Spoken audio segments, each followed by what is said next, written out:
15.5 বছর আমাদেরকে ঘর দুয়ারে থাকতে দেয়নি।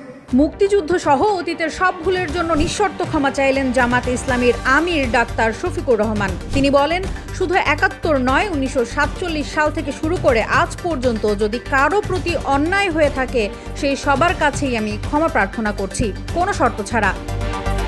জামাতের নেতাকর্মীদের মাধ্যমে কেউ ক্ষতিগ্রস্ত হয়ে থাকলে তার জন্য দুঃখ প্রকাশ করেন তিনি। বলেন, মানুষের মতোই দলও ভুল করতে পারে, ইতিহাসই একদিন ঠিক ভুলের বিচার করবে।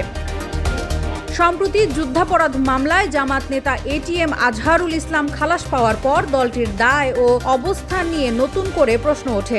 সেই প্রেক্ষাপটেই উঠে আসে এ বক্তব্য।